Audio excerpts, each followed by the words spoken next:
Newsmax now, I'm John Bachman. The second round of Democratic debates officially in the books. And President Trump heads out on the campaign trail tonight. He's holding a rally in Cincinnati. This is his first rally since the audience chanted "Send her back" about members of the squad, those 4 freshmen women of color in the Congress. President Trump, his latest rally, this will be a test for both the candidate and the crowd there. If the chants return, will the president still wait 13 seconds to try and quiet everybody down?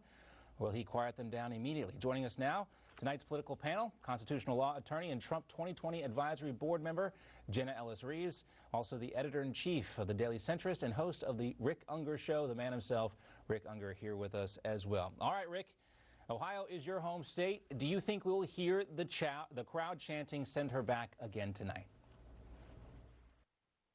So I have to begin by saying, go Bucks. No. It'll probably come up. I would not begin to predict what the president will do. I suspect he would stop it. I don't know how long it'll take, though. We'll see. Jenna, there has to be some concern within the campaign about hearing the crowd, with this chant again tonight. Do you think the president is prepared if he does hear it? Well, I know that the president is certainly prepared, but the interesting thing that I think a lot of people haven't really talked about is that when you're on a stage like that, actually hearing what the crowd is saying, it does take a little bit of time. And so if a crowd starts, chanting something of their own accord and it takes him a few seconds to even recognize that, that is something that, I've been to a lot of these types of rallies. I've even been a speaker myself in a wide variety of situations. And so that's what people really need to focus on, is not so much what the crowd is necessarily saying or how long it takes for a reaction, but ultimately just what happens and what he says about it later. I think that when he completely removed himself from that and disavowed it, that's what mattered. Yeah, well, you could see in the moment, too, he had a pained look on his face, like he could identify what was happening. It's not clear that he, how do you respond? And of course, we know, Jenna, from the past, how difficult it can be for candidates or even the president in this case to hear things. We all remember the Howard Dean moment, right, when he was screaming on stage. He couldn't hear himself, and that's why it sounded so weird for everybody else. All right, let's move on and talk about last night's debates. As predicted, practically everyone on the stage got a swipe at the former Vice President Joe Biden on everything from criminal justice to immigration to trade and even working mothers. Take a listen. There was nothing done for the entire 8 years he was mayor. There was nothing done to deal with the police department that was corrupt. Why did you announce on the first day a zero-tolerance policy of stop and frisk and hire Rudy Giuliani's guy in 2007 when I was trying to get rid of the crack cocaine? Mr. Vice President, there's a saying in my community, you're dipping into the Kool-Aid and you don't even know the flavor.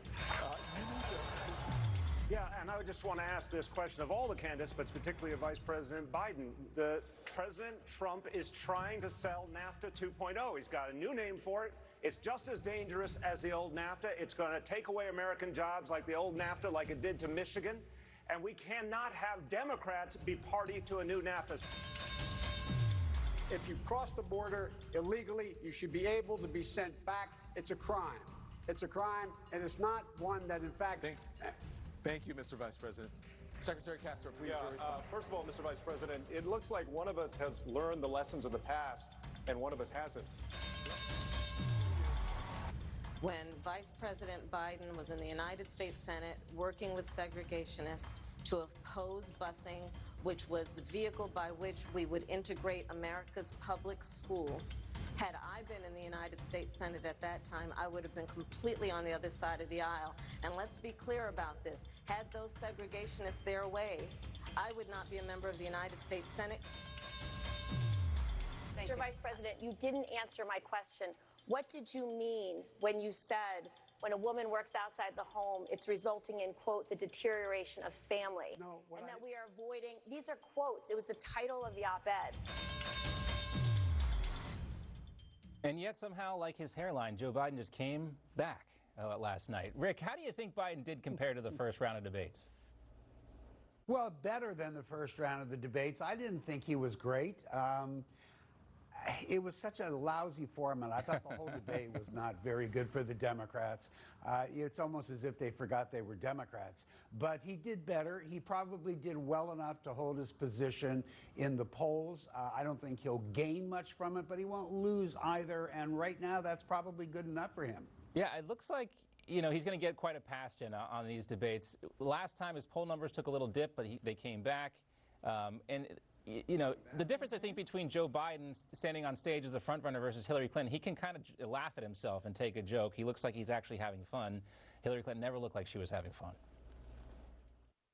I had fun last night. I don't know either. I'm not sure he was having fun or if he was, you know, forgetful or what fun's exactly not the right word. was Laughing going at on. himself, but I think. Actually, yeah. But, you know, I actually agree with Rick that I think he did well enough to kind of hold his lead. And, of course, everyone else is gunning for him because they know that he's kind of the presumptive front runner. And so if they're going to make any mark in the media, they're going to have those little quips, which is exactly the montage that we just played. And so, you know, for the people who took their shot at him, that's what they were going for, simply scoring points, name recognition. But whether or not they actually made an impact with voters and for the nominee and actually taking him down, that will remain to be seen. Yeah, this will be the last time we have this many candidates in one of these debates. I think only 8 of the 20 so far have qualified for the next round. It's going to be a lot more intimate. There are going to be a lot more attacks. Let's talk about you know, some of the other stuff that was going on stage last night. And I think maybe the most consequential exchange came between Hawaii Congresswoman Tulsi Gabbard and California Senator Kamala Harris. Let's take a listen. I want to bring the conversation back to the broken criminal justice system that is disproportionately negatively impacting black and brown people all across this country today. Now, Senator Harris says she's proud of her record as a prosecutor and that she'll be a prosecutor president, but I'm deeply concerned about this record. There are too many examples to cite, but she put over 1,500 people in jail for marijuana violations and then laughed about it when she was asked if she ever smoked marijuana. She blocked evidence. She blocked evidence that would have freed an innocent man from death row until the courts forced her to do so. She kept people in prison beyond their sentences to use them as cheap labor for the state of California. And she fought to keep cash bail system in place that impacts poor people in the worst kind of way. Rick, does this help Gabbard as much as it hurts Kamala Harris? I don't think it hurts Kamala Harris, and I don't think it helps Gabbard. I'll explain why. That exchange that you just heard, along with the one that happened between New York Mayor de Blasio and Joe Biden, you know, if you are, take this one, if you're an independent out there watching the debate, if this is what you think now of the senator, should she get the nomination, you just got her a ton of votes. And believe me, nobody's not going to vote for her because of her record as the Attorney General in California, which, by the way, is kind of complicated. It goes both ways. So, no, I didn't think that did her any harm. I think it probably ends up doing her more good. Same thing with de Blasio. He attacks the Obama administration. I'm struggling to see how that's a good idea. We're going to get to that. We're going to talk about that. The most popular Democrat in the country. Yeah, we're going to talk about that. That seems like a fool's errand. But back to what we were talking about with Tulsi Gabbard. I mean, not to get too far ahead of ourselves, Rick, she still has to win the Democratic primary, and the road to that nomination goes through South Carolina, where Joe Biden still has a lead over Kamala Harris in the polls. And this is the issue. Remember what happened to Hillary Clinton in South Carolina? She got blasted for this criminal justice stuff. For some reason, it doesn't seem to be sticking to Joe Biden. But this, I think, what Tulsi Gabbard did here, Jenna, was open up this avenue on how you attack Kamala Harris. Because, again, I'm not a body language expert, but you look at the look on her face and the way her shoulders sank. She knows this is an area of vulnerability for her. Absolutely. And I think that, you know, if people are actually paying attention and they're actually looking at what candidates stand for and what their track record is, not just what they're promising to earn votes on stage now, and they're actually looking at what she stood for and the hypocrisy to use her role as Attorney General and to make that in anything that was not just in the interest of justice, which is what a prosecutor is obligated to do.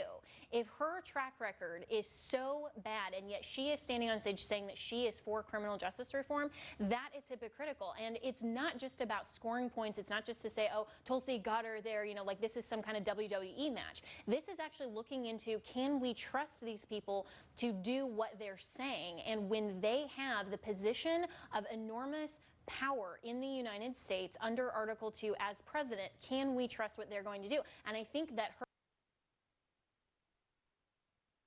justice reform that, Rick can kind of slide in and say, well, it's complicated. It goes directly to whether or not the American people could trust her with Article 2 authority. And I think the overwhelming answer to that from last night is absolutely not. But that is more than just last night. That's Kamala Harris's entire personality and track record. Real quick, Rick. As much as I enjoy hearing conservatives having a problem with Kamala Harris being too tough on crime, the reality is it is complicated. There were parts of her, and I was in California when she was Attorney General. She was very supportive of the police forces, and that was usually when she came down where liberals wouldn't like where she was. But at the same time, she was anti-death penalty when the death penalty actually came up. It may be inconvenient, but it is a complicated record. It's a record that conservatives are actually. Guys, I want to 1 minute left. 1 minute left. I want to get to this issue with President Obama last night. There was a lot of attacking the president, the former president, especially on the issue of health care.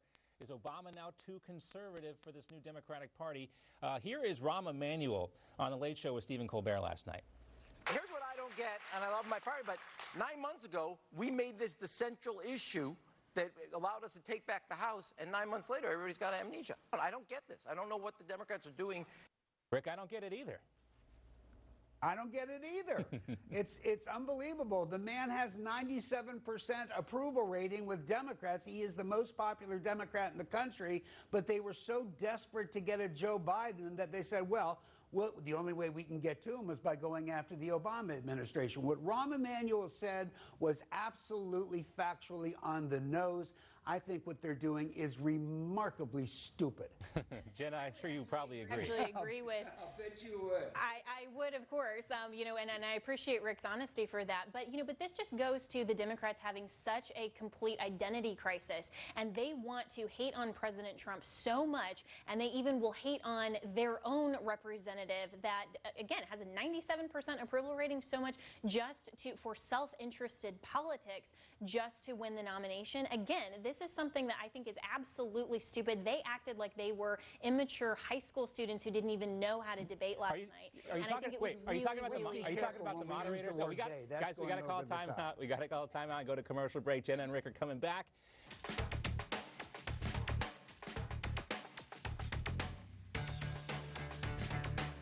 We must send a strong message that such acts will not be tolerated.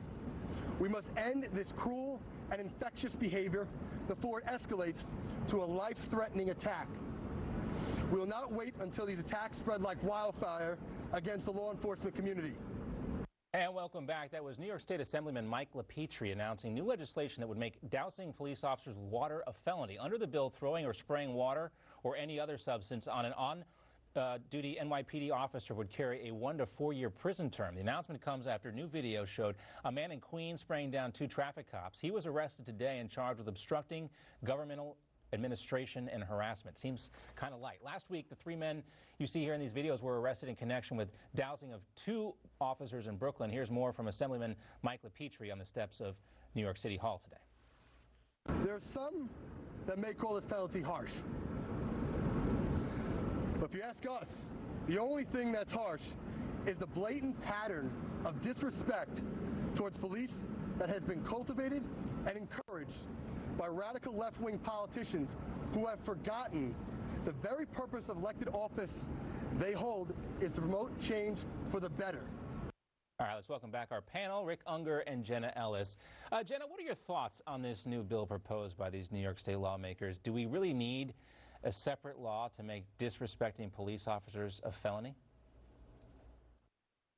Well, I think that the rhetoric from the Assemblyman was a little bit over the top here, but at the same time, I actually do support legislation that would penalize assault specifically of a police officer, because it is true that police officers, again, we're not talking about police brutality. That carries, just another sort of consequence, and we can certainly deal with that. But when we're talking about people going out of their way to attack and harm police officers, absolutely, we need to make this a separate deliberate offense, carrying a very harsh punishment to make sure that we deter. And the government here has a very legitimate interest in protecting law enforcement officers who are there to protect and serve the public. Now, you guys are the lawyers, but to me, I read the definition of assault. This seems like classic assault by throwing water in a threatening manner on somebody.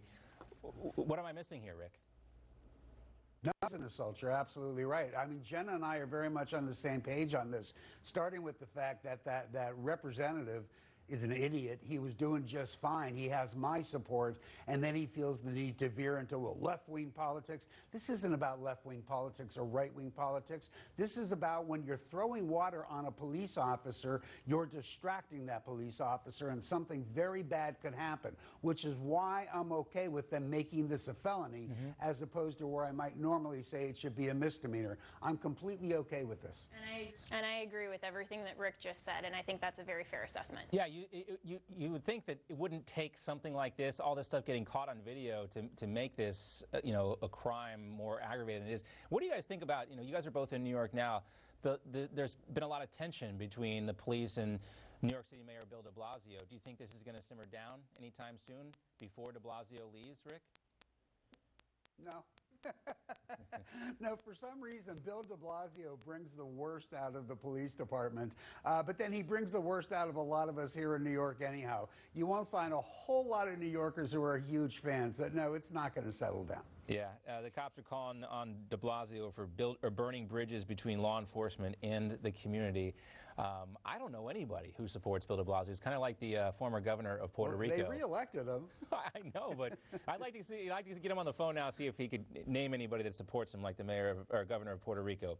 All right, let's get back to the debates. Before that second round of debates, CNN asked its audience which topics they wanted to hear discussed the most, and the winner, more than the economy and healthcare, was actually climate change. Take a listen.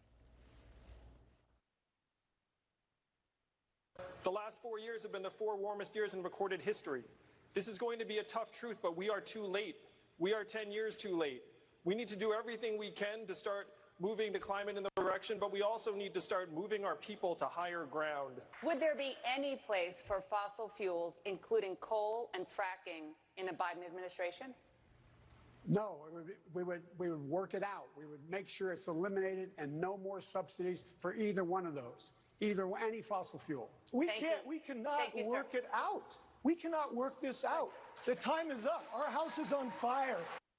Time is up, guys, but Biden was attacked for that middle ground solution on climate change last night. Meanwhile, former Obama Energy Secretary Ernest Moniz seems to be trying to get in Biden's corner here. He's supporting something called the Green New Way, a change from the Green New Deal. He outlined, the Green Real Deal before the U.S. Chamber of Commerce and envisions a role for fossil fuels in the future, which everyone knows is going to be required at least for more than 10 years.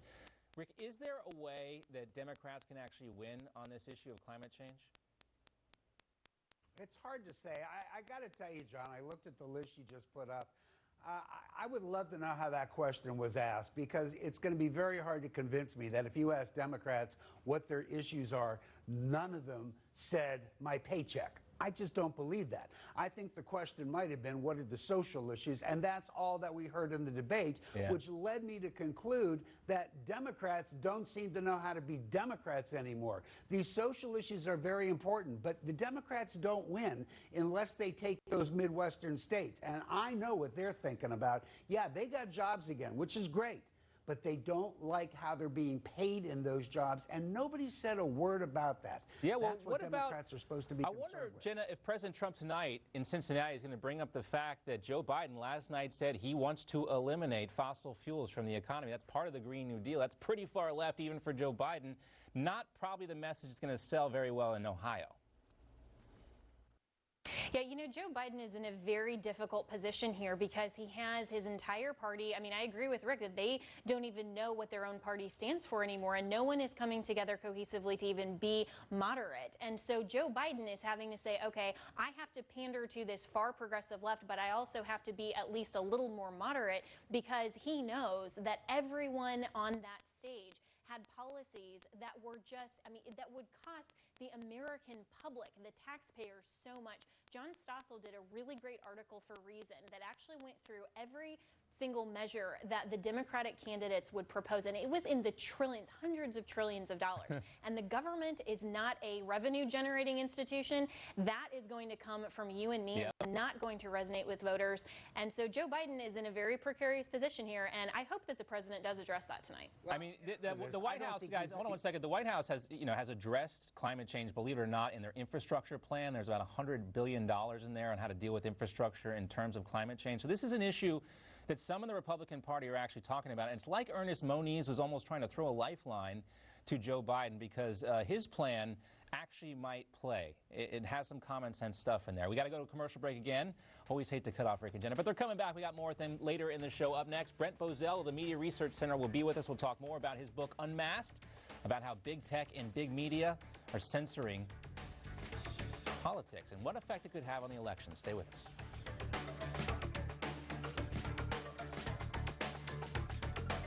Here with us, Rick Unger and Jenna Rives. All right, guys, this whole thing with racism, everybody's looking for everything they can possibly find. I remember back in February, there was stuff about John Wayne being a racist. Does this really benefit anyone, Rick, by digging up this old stuff? Well, I don't think this benefits anyone, but I will surprise you. I don't happen to think that Ronald Reagan was a racist. I know too many stories that go in a very different direction. And just briefly, I can tell you that when he was president of the Screen Actors Guild, he did a lot for black actors. I can tell you that my one-time business partner and my friend Meadowlark Lemon, for those who don't know him, he was the star of the Harlem Globetrotters. I know the relationship he had with Ronald Reagan. I don't believe Ronald Reagan was a racist. I think he had a very bad moment there. There is no defending it. But, we all have a little bit of that bad stuff in us, I'm afraid. Yeah, this was 1971, Jenna. You can look at Ronald Reagan's record and, some people want to use this one soundbite to define an entire man's life.